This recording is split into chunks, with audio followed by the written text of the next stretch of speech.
This is our ninth week of tackling the COVID-19 pandemic here in the city of Richmond. And I'll start with a reminder that city offices will be closed to the public through May 31st.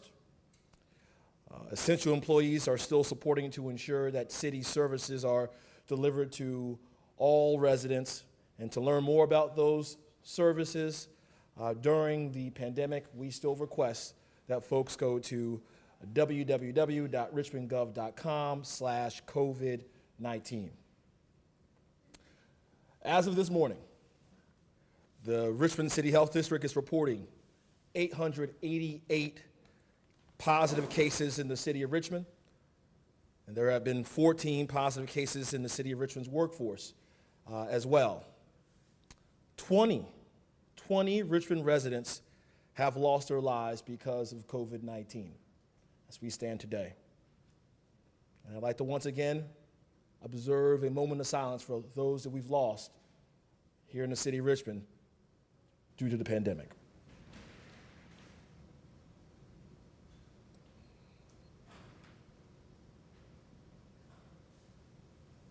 Thank you.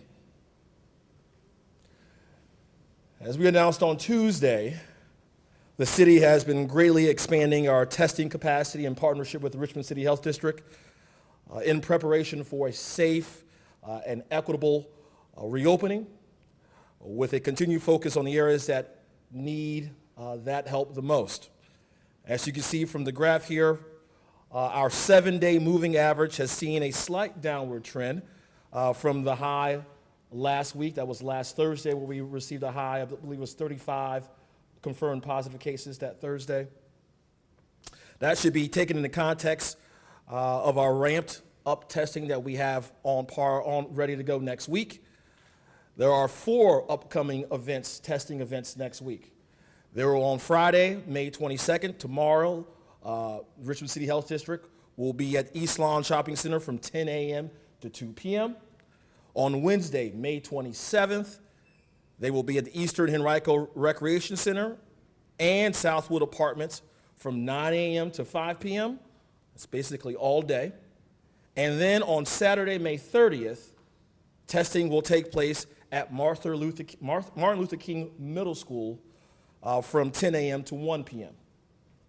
Those who test positive at these community testing events will benefit from a safety net, the safety net of a primary care provider. That support will be for those who are underinsured or those who are uninsured. Obviously, our goal in Richmond is to ensure everyone can receive the necessary treatment during this COVID-19 pandemic, regardless of your income, regardless of your neighborhood which you live, and regardless of your insurance status as well. Research shows that expanding testing to building out your contact tracing and supporting isolation will rebuild the trust in our own personal safety and speed up our return to normalcy. That's 3 steps: test, trace, and isolate. Test, trace, and isolate. So along with our expanded testing efforts and the health district's contract tracing efforts, we will be providing supported isolation as well. The best way to stop this disease from ravaging our community is by boxing it in.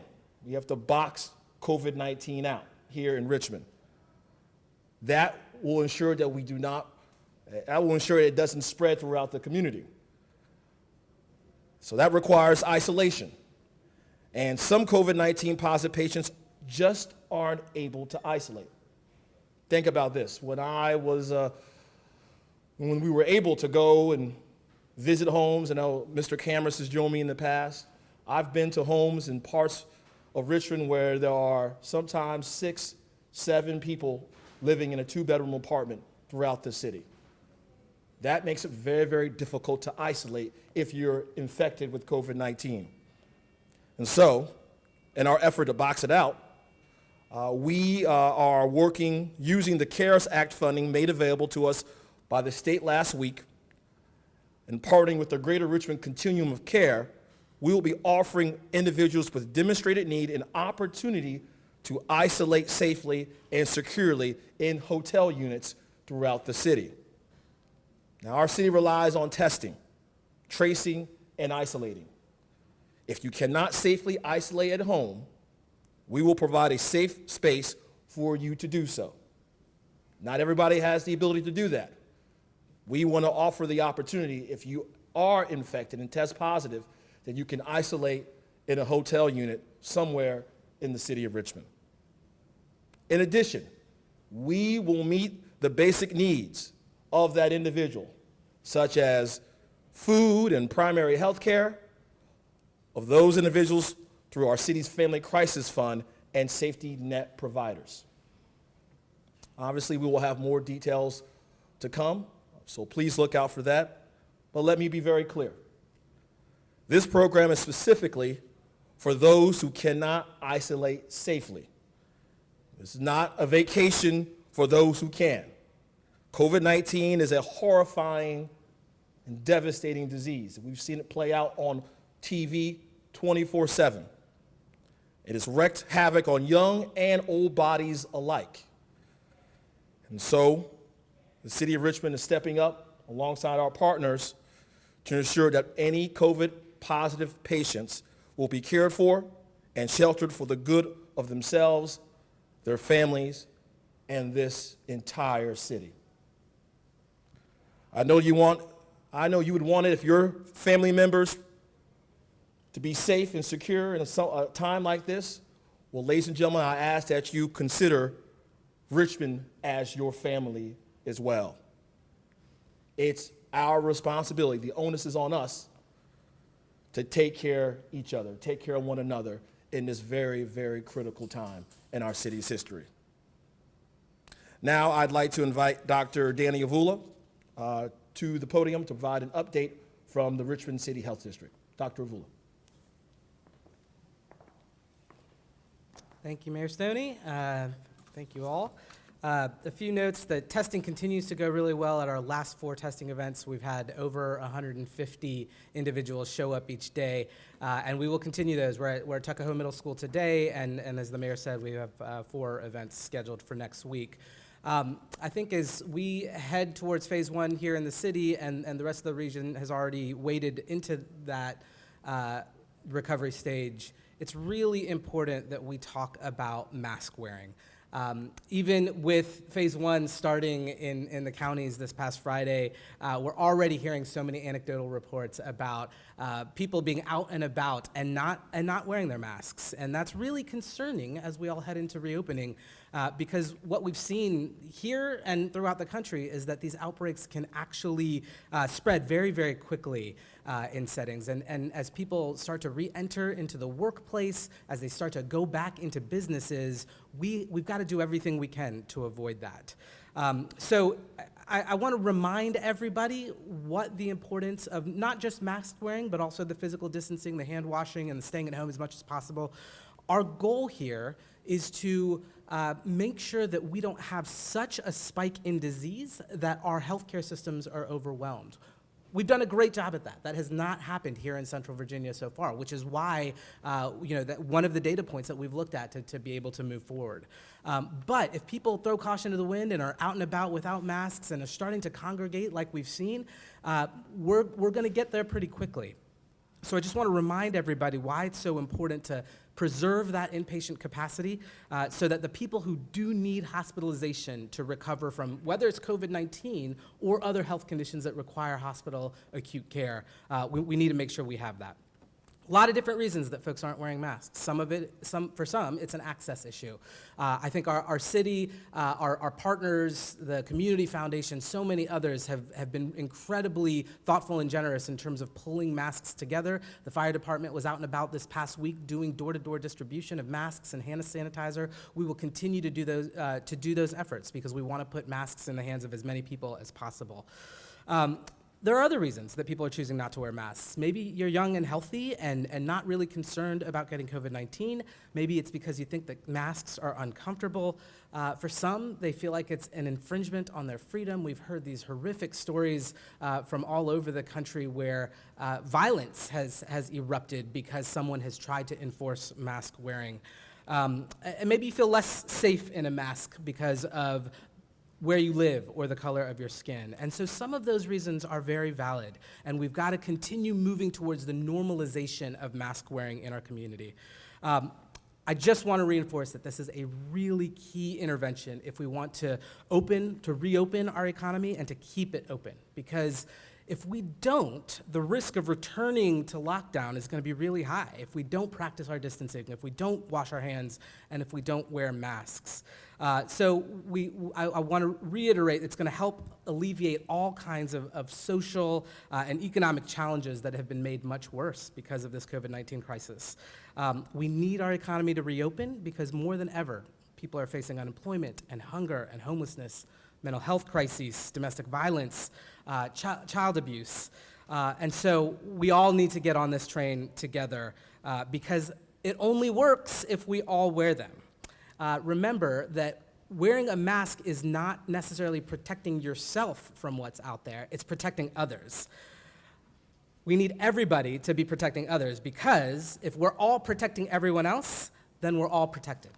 So I hope that everybody, as we start to get back out and to enter into stores and businesses and think about phase one here in the city, that mask wearing is a really important part of that. Some other thoughts about businesses, and I see my friend Brian Anderson here, so I'll keep this short because I know he'll have a lot more to say about this. But as businesses begin to reopen, it's going to be really incumbent on employers to think about how to keep both their employees safe and everyone else that their employees are going to come into contact with. That's going to require some new practices, some new habits. We've seen this in long-term care facilities in our work over the last couple of months, that there are new infection control practices that have had to be learned. And that's taken intention, it's taken policy, it's taken someone, in some cases, watching how people put on and take off their personal protective equipment. It doesn't need to be quite that extreme in the business setting, but that same level of intention and policy needs to be put in place. And so I look forward to hearing from Brian and look forward to talking more with all of you about the things that we need our employers and our business community to do to contribute to the safety of everyone. Thanks.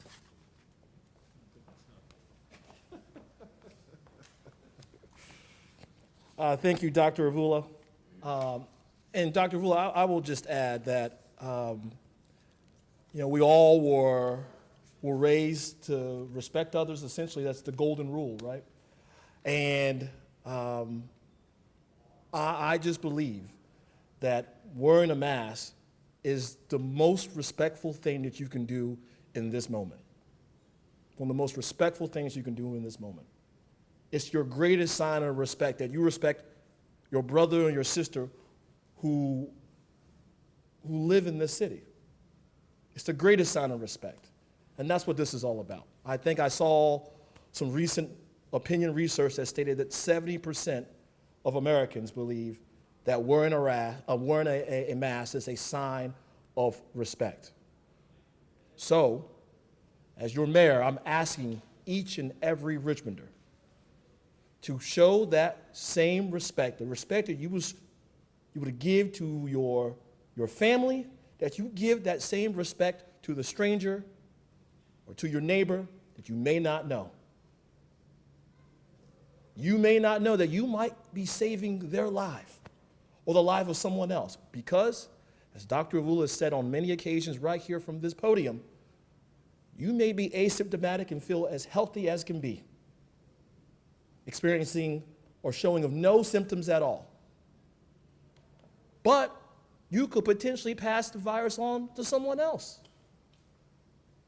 And if you have a respect for the human being right next to you, you would have put that mask on. I do it, all the individuals up here do it, everybody here behind the camera has a mask on, and it's my hope that if you're entering a public place, specifically if you're entering a public place, as we move towards phase one of reopening, that you wear your mask. As I've stated before, if I could, I would mandate this. All it is today is a strong recommendation from the Virginia Department of Health. Please wear your mask. With that, I'm going to ask that Julie Tim, of the CEO of the GRTC, come and make a couple of remarks. As was announced, I believe, yesterday. They have announced enhanced cleaning of the buses that many of Richmonders are still using today to get from home to work and work back to home. We want to ensure that not only the drivers of our buses are safe and healthy, but also that those who use it to commute back and forth each and every day also in a safe and healthy environment. Julie's going to speak a little bit about that. Ms. Tim.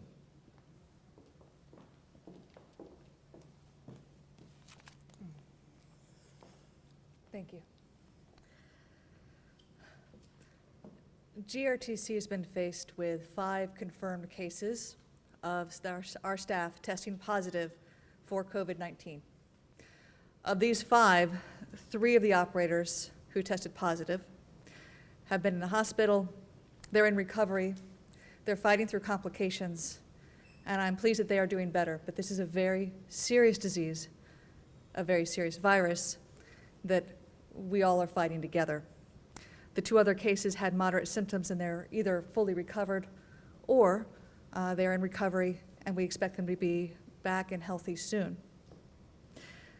We all grieve together for the tragic losses suffered by other frontline transit staff across the country who have been fighting this pandemic in areas that have significantly more cases than we have experienced here, and I'm incredibly thankful that we have not suffered those same losses here in Richmond or at GRTC.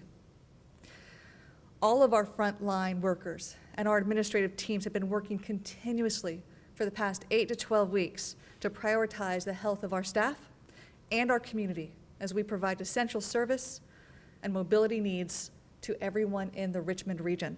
The service our riders depend on to get to health care, to get food, to fill prescriptions, attend dialysis treatments, and to go to other essential jobs that support the other essential services our region depends on. Starting in early March, we very liberally enacted paid quarantine for all staff. And that was when we had severely restricted or even no access to COVID testing. We still had those paid policies in place. And we continue to have those policies and that quarantine in place today as we have more access to testing through Henrico County, through Better Med, and other local resources. Those are being paid for and supported completely through GRTC.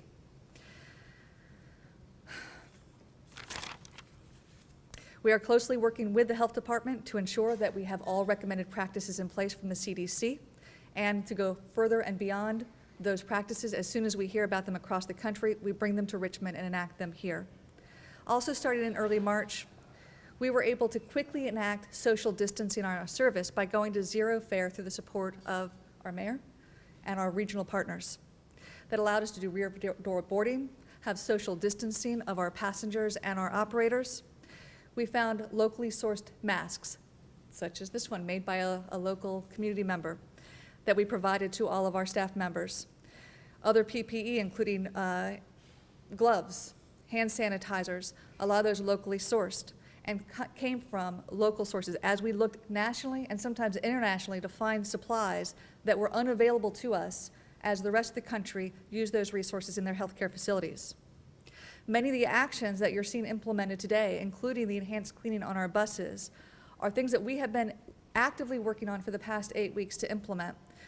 Due to shortages, they've just taken sometimes hour to hour, day to day, even minute to minute action of our staff to get them in place and put them on our buses. And this includes the face shields that our operators now have that came locally. The driver shields that are coming into place now will take us several more weeks to get them in place to create that sneeze shield barrier between our drivers and our riders. Also, the hand sanitizer that we received locally. We also found that Perel, when we tried to get those hand sanitizers on every single bus, have been unavailable to us for over 8 weeks. Another vendor was able to come in, and now we have hand sanitizer at the rear door of every single bus and every single van. So as people enter and exit the bus, they can use that hand sanitizer as one more measure to stay protected. With the state and federal CARES Act relief funding and with the regional mobility funding that we expect to see later this year. GRT has projected that our resources will be able to support all these additional sources of costs. We will be able to support the reduced revenue from the economic downturn, and we will get through FY21. And we will maintain all existing transit services in the region and with our current frequencies, in some cases enhanced frequencies where we have high levels of passenger boarding. However, the mobility policies that we are making today and the practices and how we're spending money today will impact us in FY22, as we are looking to pay for frontline pay for essential staff, higher standard of cleaning for the PPE and supplies, ongoing zero fares, not just for safety but also for economic recovery, and the higher frequency on essential routes that still have high boarding in economically distressed areas. We will all need to come together in an open conversation about how we define and fund public mobility services and where we apply that funding in local transit for FY22. But we will serve, and we will serve well in FY21. Mayor Stoney asks me on our update calls, his comment is, what keeps you up at night? He says, what do you need our support? How can we support you better? And my answer is not about the funding. I believe that we do have that covered now with the CARES Act, the local and the regional funding that we are receiving. What keeps me up at night, every night, is fighting every day to keep our GRTC essential staff healthy and safe while ensuring that our community still has the essential transit service it needs every single day. Where GRTC needs support is to spread the message, to ask everyone to limit the trips on buses to only essential needs, to wear masks in public, and to actively support and encourage our frontline staff who are working through this but are still experiencing the fear of this virus. GRTC is doing all that we can to protect the physical and financial health of our staff, to hold their jobs and benefits secure, and to maintain our service for our community safely and effectively. However, our operations are only stable if our operators are stable and healthy, and we need the entire community working together to make sure our service stays that way. As we all face the unknowns of the coming business reopenings, it's critical that we all together take responsibility to keep our operators and all of our frontline employees safe and healthy. Without them, there would be no transit service to get to the critical jobs, no paratransit access to dialysis, no trips for food at the beginning of the month that we need to feed our families. So we ask, please continue to limit your trips as we reopen to only essential trips. When you need to ride transit, please use the rear doors. We will continue to stay zero fare. Please use the hand sanitizer on every bus when you get on and when you get off. When you're on the bus, please stay separate from other people. Stay physically separated as much as you are able to, even though we know that our buses operate with more people than we should with social distancing as we serve the needs of the community. And most importantly, please, please, please wear a mask. We have already distributed over 4,000 masks to our employees and our riders. We have another 20,000 on order that we hope to get in the next couple of weeks, so that as people are entering through the front door of the bus where they interact with our operators when they need that wheelchair access, we have a mask to give to them. We have more that are going to be coming beyond that. This is going to be an ongoing effort by GRTC to supply those masks to our riders. Because without our operators, without the service that they provide to us, we have no service for the public. We have no transit. So thank you to our community and our local leadership for your ongoing support of GRT and our staff, but mostly thank you to all of our frontline workers as you continue to support us. Thank you. Thank you so much, Julie, and thank you to all the frontline workers and operators of GRTC as well. They have definitely been the heroes through this pandemic, and we thank you for your work and their work as well. I'm going to have Mr. Cameras come to the podium now, give an update from Richmond Public Schools. Mr. Cameras, you may not know this, but I was just, before I came over here, I was reading to the Broad Rock Elementary class this morning. A lot of them said they wanted to get back to school, but they were really appreciative of the Chromebooks that they were using to actually access their public education virtually. And so once again, I want to say thank you to you and your team for your work on ensuring that each and every child in the city of Richmond has access to the technology necessary to continue their public education. So Mr. Cameras.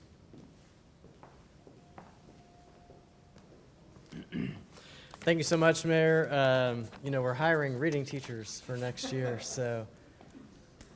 Well, All I'm right. going to have a job next year, All right. Okay, you good. need me to Yes, all right. overtime. Overtime. Good afternoon, everyone. Just a few brief updates. First, with food, we are delighted to share, I've said this in board meetings, but I want everyone to hear today that we will continue with our food distribution through the summer.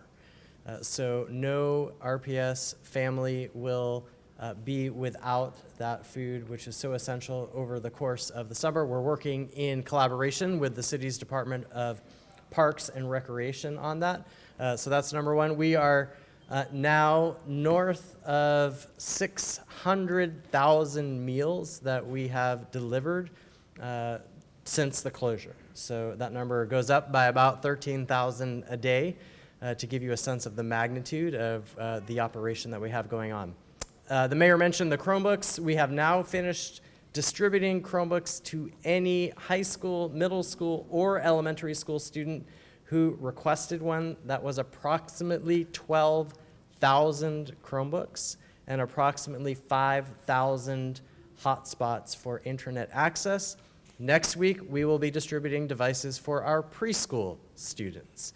And thereafter, we will have some makeup days for anybody else who did not have a chance to get a device. Again, I want to thank the philanthropic community that has put together approximately $1 million of support, the Community Foundation, the Robbins Foundation, and many others to help us defray the costs of our technology efforts.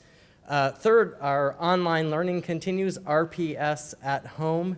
We have approximately 20,000 users every day. We know, in fact, that we have some users who are not in Richmond, and we welcome that. It's a sign of the traction that RPS at home has had. And then we are, of course, in the process of planning for reopening, both a virtual opening, a physical opening, and other varieties of those two. My understanding is that next week the state will put out guidance in terms of phased reopening of schools, and once that is out, we, of course, here in Richmond will have more to say about how we will be approaching that.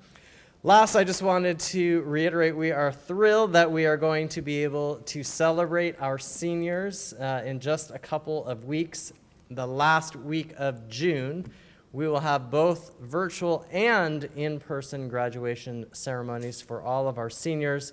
The in-person ceremonies will be a little bit different this year. They'll be on football fields and in gyms with social distancing. Our seniors will have caps and gowns. They will get to take a picture with their family, with the principal, and so on. But the number of guests will be limited to 3 family members. Of course, we will have masks and other social distancing measures in place to make sure that the experience is a safe one. But we know that this is a very special moment in the lives of so many of our young people. We wanted to make sure that they could have a graduation that they truly can cherish. And the virtual one will be really cool too, because it will have speeches from all of the normal people that you would have at a graduation. I know kids love to see those speeches. We want to make sure that we capture them all.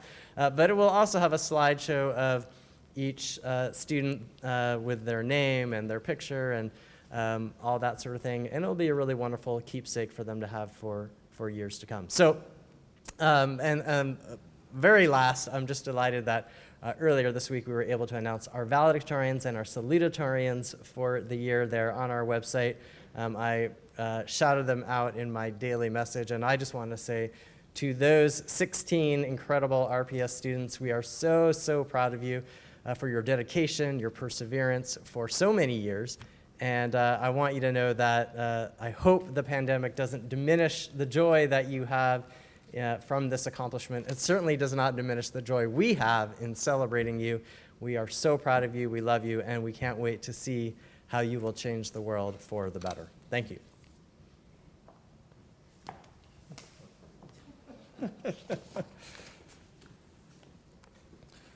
Thank you, Mr. Cameras. Lastly, I'm going to ask that my friend Brian Anderson, who is the president and CEO of Chamber RVA, to come to the podium. As I've stated in the past, that this is the biggest team project that we've ever been a part of in our lifetime. And that means it takes everyone. It takes residents, it takes those in our business community, nonprofit community, philanthropic community, you name it. It takes all of us being on the same team against COVID-19 and fighting this virus.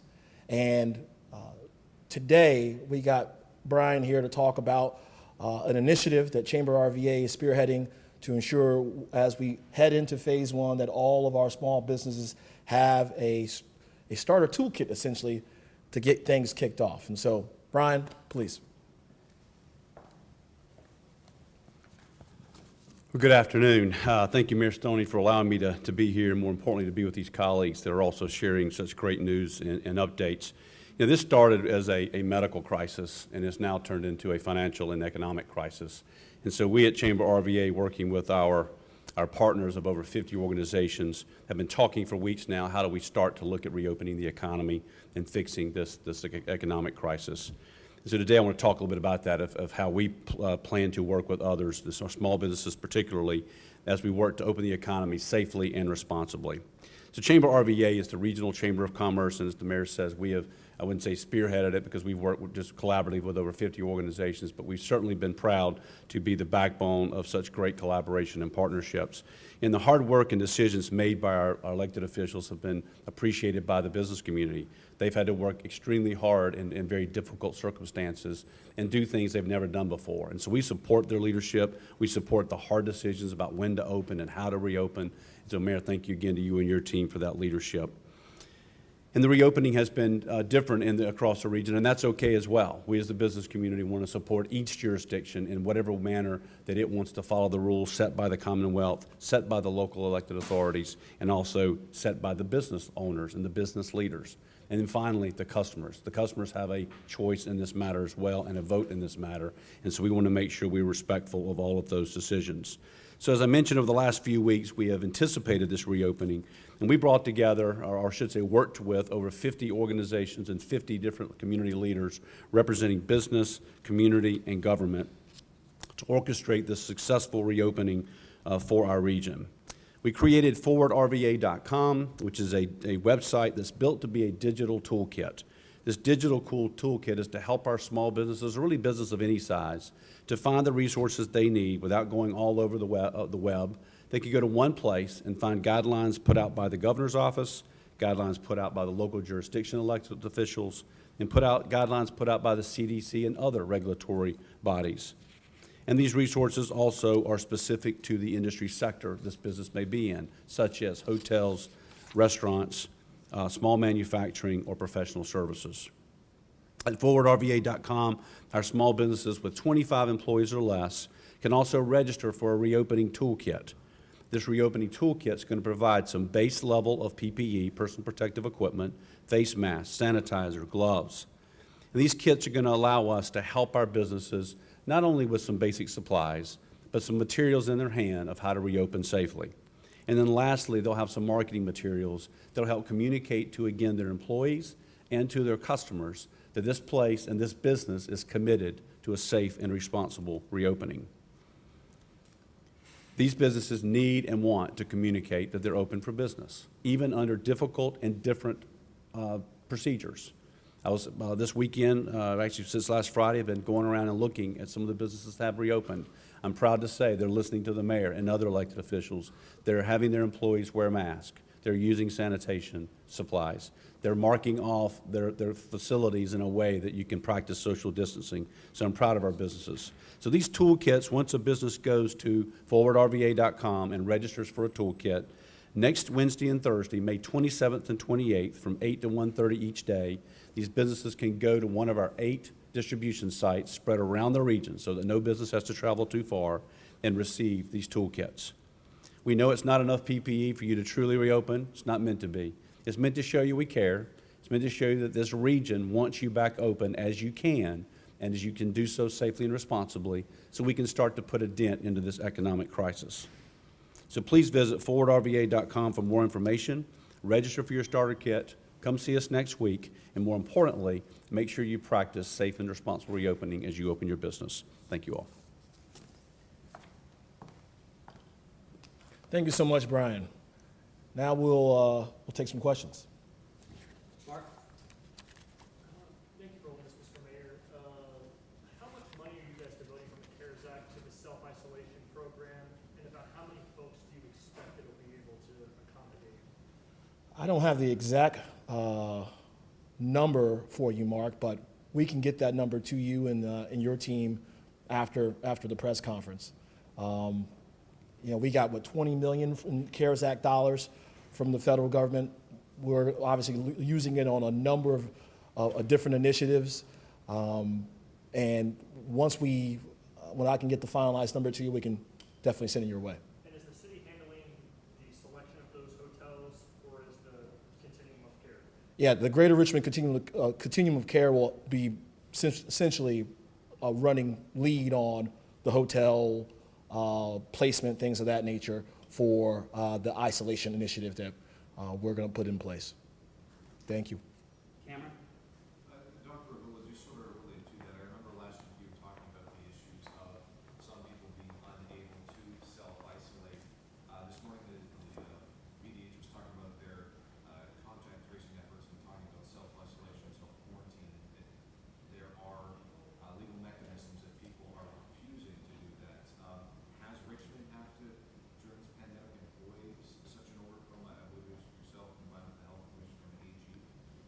There's been one incident where we had to issue a formal order of isolation. By and large, all of our interactions with individuals have been really positive. They've understood the reason for quarantine or isolation, and they've been very compliant. I imagine there may be others, but I think the bigger issue, Cam, is that as we see more and more cases that have more and more contacts, which is going to be the case as businesses open up, as folks are going back to work, the challenge that people face in trying to isolate or quarantine effectively is going to continually present an issue, which is why I so appreciate the mayor's leadership in pulling together this funding and these partners to figure out how to address both the housing, but also all of the other needs that particularly low-income families are going to face as they try to do this effectively. Eric? Question for Mayor. I know one thing that you're pushing really is for mask wear, and I know you said you can't mandate that, but is that something that you're working on? Are you in talks with Governor Northam to help mandate that for the city? I think over the last couple of weeks, I penned a letter to the governor suggesting mandating mask wearing as a matter of law for cities like ours and other localities, because evidence shows that you can reduce the transmission of COVID-19 by 20 to 80%, depending on what sort of mask you're wearing. And if we want to return to just a modicum of normalcy, it will take each and every individual wearing a mask. And here's the thing, as Danny answered the question about isolation, whether it's isolation or wearing a mask, these requests are not meant to be punitive, right? This is a measure to protect the public health of this city. It's not meant to punish anyone at all, and no one should ever see it as such. This is meant to ensure that not only you stay safe, but also that your neighbors, your family, your community members stay safe as well. And that's what we want. This is a matter of public safety and public health. And I know we're going into the Memorial Day weekend, so many people are itching to go outside. Is that a concern of yours that people... Can you repeat the question again? So going into Memorial Day weekend, many people will be going outside and that type of thing. Is that a concern for the team that this weekend might further this? Yeah, the question was whether or not, are there any concerns as we enter Memorial Day weekend?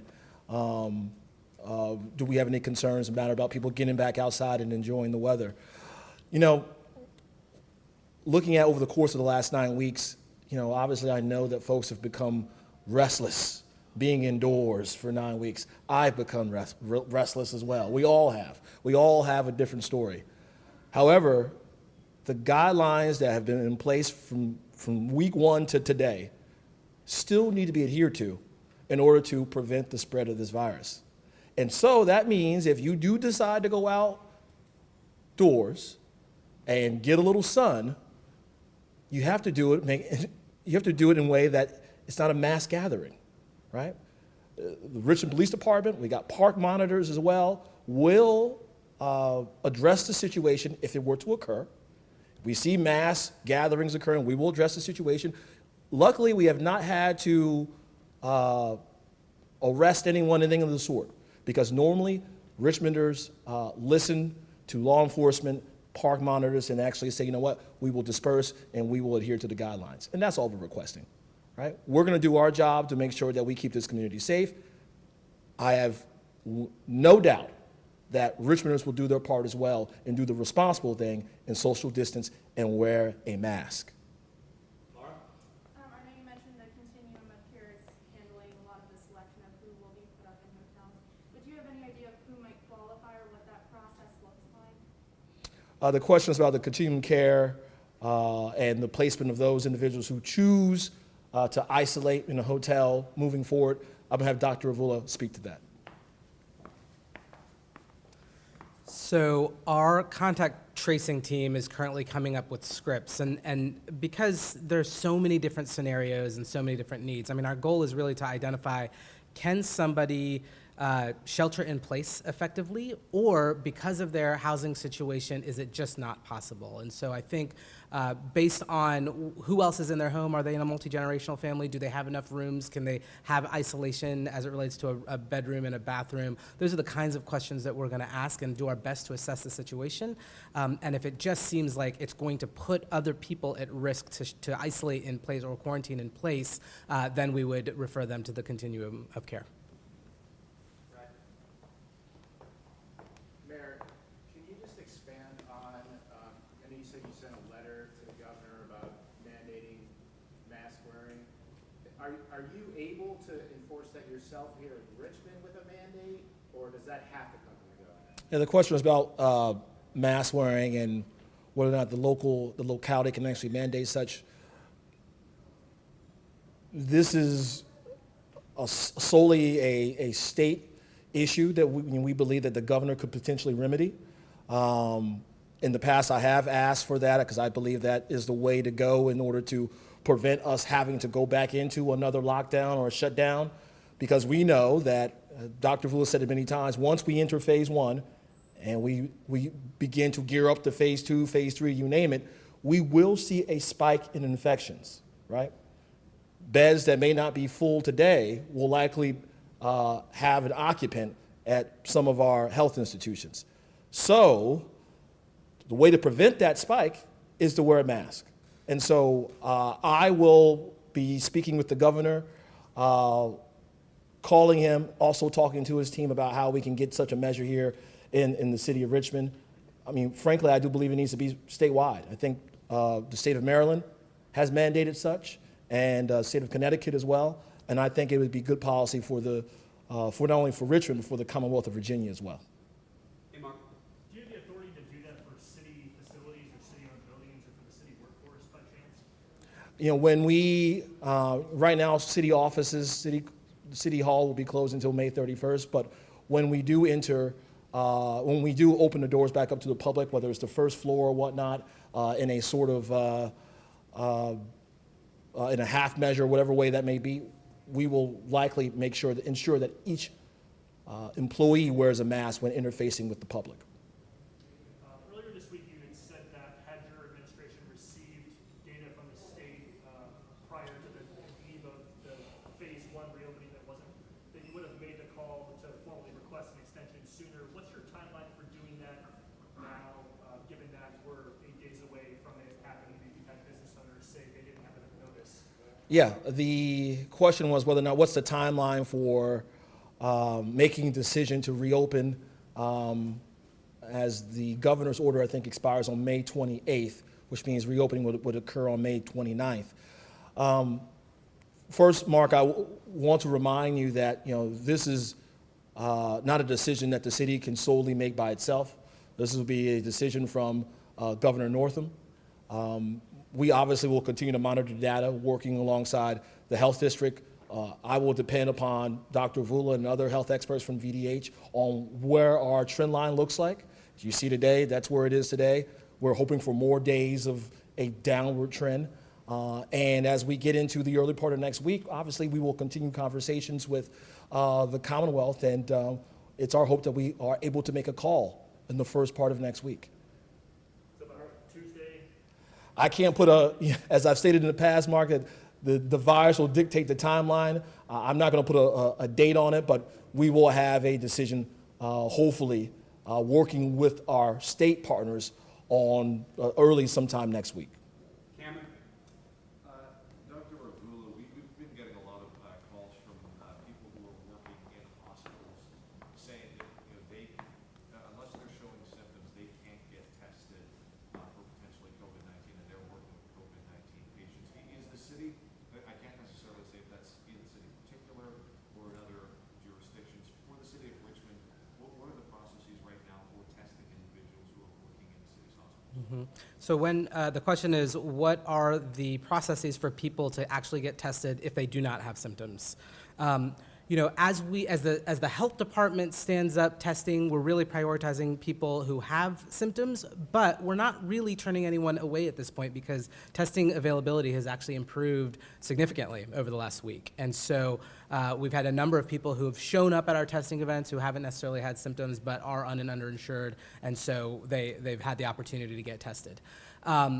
For folks with insurance, symptoms have not been a requirement. They can go to their provider or to an urgent care center and actually get tested whether or not they have symptoms.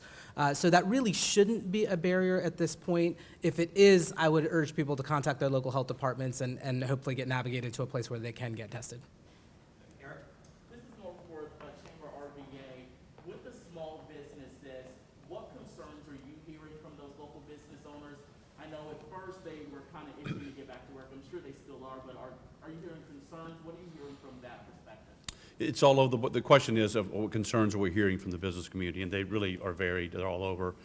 Some have not reopened. They're not comfortable yet with whatever decision process they've gone through, looking at data, talking to officials.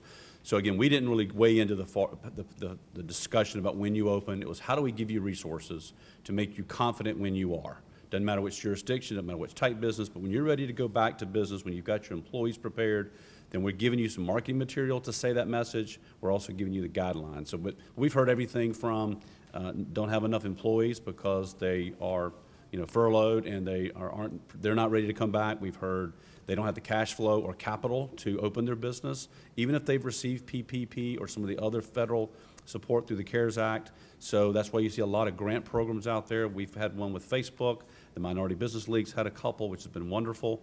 So we've kind of heard every concern you've got, and we feel that our job, working with our local chambers of commerce, the Minority Business League, the Central Virginia African American Chamber of Commerce, Hispanic Chamber of Commerce, all of us have partners say, let's listen to what we hear is going on and try to solve for it when we can.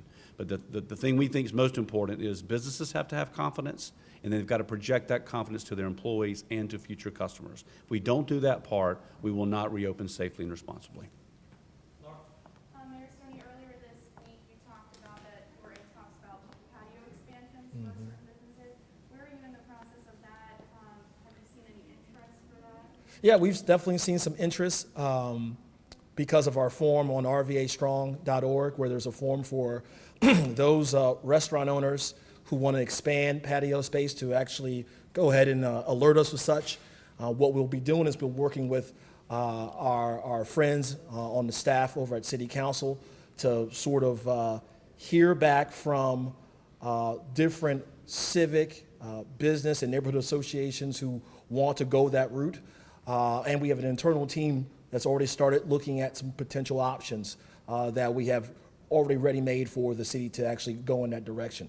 It's been stated in the past, maybe you've done some reading on this, that there are a number of cities that are going this route that not only allow for our restaurants to expand the space so they can have more customers and keep them safe, but also we see it as a way to prevent the spread of the virus as well. Right. So with restaurants wanting, a a lot of them ready to get going and open. The last time, some of them had ordered product and then they weren't able to, sell it. What's your message to them about the timing to order product and have it ready to go when you open, when you don't really know when you're going to open yet? That's right. The question was about what's our message to those restaurateurs who are maybe potentially gearing up to order product as we still consider the reopening that's set for May 29th. As I stated earlier, we will work with our partners in the Commonwealth of Virginia looking at the data. The data will drive our approach on when we will reopen. Obviously, with the data in hand, a whole lot quicker than we had last week, we were able to make that call a whole lot sooner. So it's our hope, alongside our partners, to make that call a lot sooner than we had to last week. That will give our business owners the ability to maneuver and enter phase one if things are a go. But we will remain focused on the data, and we'll monitor that from today up into early next week. Thanks a lot, guys. Appreciate your time. Thank you, everyone. Please stay safe and strong.